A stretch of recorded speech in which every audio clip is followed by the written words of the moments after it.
ఏదో ఒక సరదా మాటతోనో వివాదాస్పద వ్యాఖ్యతోనో అందరినీ నవ్వించడం ఆయన స్టైల్. తన కామెడీ వ్యాఖ్యలతో రాజకీయాల్లో తనకంటూ ఒక ట్రెండ్ సెట్ చేసుకున్నారు. ఎమ్మెల్యేగా, ఎంపీగా, మంత్రిగా వివిధ పదవులను అలవోకగా నిర్వహించిన ఆయన ఎక్కడ ఉంటే అక్కడ సందడి ఉండాల్సిందే. అలాంటి నేత తాజాగా చేసిన వ్యాఖ్యలు రాజకీయ వర్గాల్లో చర్చనీయాంశంగా మారాయి.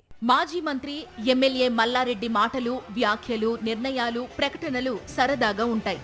రాజకీయాల్లోనూ వ్యాపార రంగంలోనూ ఆయనదొక ప్రత్యేకమైన స్టైల్. అనేక విద్యా సంస్థలు ప్రారంభించి ఒక పెద్ద విద్యా సామ్రాజ్యాన్నే తయారు చేశారు. రాజకీయాల్లోకి అడుగుపెట్టడం, తనదైన చొరవతో దూసుకుపోవడంతో ఆయన ఎంపీగా, ఎమ్మెల్యేగా, మంత్రిగా ప్రజల్లో తనకంటూ పేరు సంపాదించుకున్నారు. మేడ్చల్ నియోజకవర్గ ఎమ్మెల్యేగా వరుసగా రెండోసారి గెలిచిన ఆయన బీఆర్ఎస్ అధికారంలో లేకపోవడంతో కొంతకాలంగా సైలెంట్ గా ఉంటూ వచ్చారు. చలాకీగా ఉంటూ సెటైర్లు వేసి అందర్నీ నవ్వించే ఆయన చాలా కాలంగా నిశ్శబ్దంగా ఉంటూ తన విద్యా సంస్థల వ్యవహారాలకే పరిమితమయ్యారు. తెలంగాణలో అధికార, ప్రతిపక్షాల మధ్య హాట్ రాజకీయాలు నడుస్తున్నప్పటికీ వేటిలోనూ మల్లారెడ్డి స్వరం వినిపించడం లేదు. అలాంటి మల్లారెడ్డి ఇటీవల చేసిన వ్యాఖ్య చర్చనీయాంశంగా మారింది. రాజకీయంగా బీజేపీ వైపా, తెలుగుదేశం వైపా, లేక టీఆర్ఎస్ వైపా కాదు. నేను ఇప్పుడు టీఆర్ఎస్లో ఉన్నా. నేను ఇప్పుడు ఏ వైపు చూసేటట్టు కూడా లేని. ఇప్పుడు నాకు కూడా 73 సంవత్సరాలు అయింది. ఇంకా ఏ వైపు చూడవలసిన అవసరం ఏముంది? ఇప్పుడు నేను ఎంపీ అయినా, మినిస్టర్ అయినా, మళ్ళీ ఇప్పుడు ఎమ్మెల్యే అయినా, ఇంకా 3 ఏళ్ళు ఉంటా.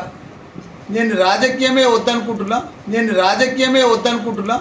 ప్రజలకు సేవ చేసి మంచి కాలేజీలు, యూనివర్సిటీలు నడిపిస్తామని అనుకుంటున్నాను.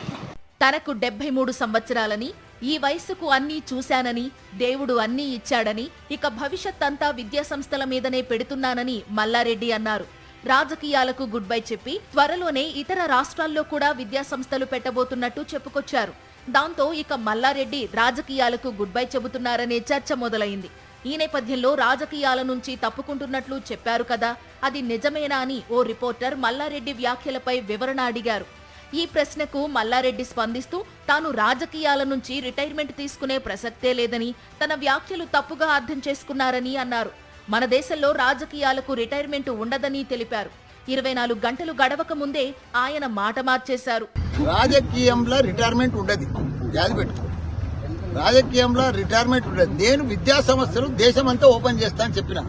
రాజకీయంలోకి నువ్వు ఒక ఆయన అడిగిండే, విలేకరు తమ్ముడు అడిగిండి ఏంటంటే, నువ్వు బీజేపీలోకి పోతావా, తెలుగుదేశంలోకి పోతావా అని అడిగితే, నేను ఏ దేశంలో పోను, ఏ పార్టీలో పోను, నేను ఇంకా నాకు 3 ఏళ్ళు ఉంది, 73 సంవత్సరాలు ఉంది అని చెప్పిన. జపాన్లో రిటైర్మెంట్ లేదు, నాకు కూడా రిటైర్మెంట్ లేదు. ఇంత వేగంగా మల్లారెడ్డి మాట మార్చడంపై తెలంగాణ రాజకీయ వర్గాల్లో చర్చ జరుగుతోంది.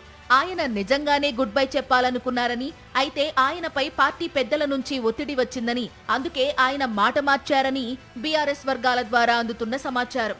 మల్లారెడ్డి లాంటి నేత పార్టీకి ప్లస్ పాయింట్ అని, అలాంటి నేత తెరమరుగైతే నియోజకవర్గంలోనే కాదు జిల్లాలో పార్టీకి నష్టమని కారు పార్టీ పెద్దలు భావించారట.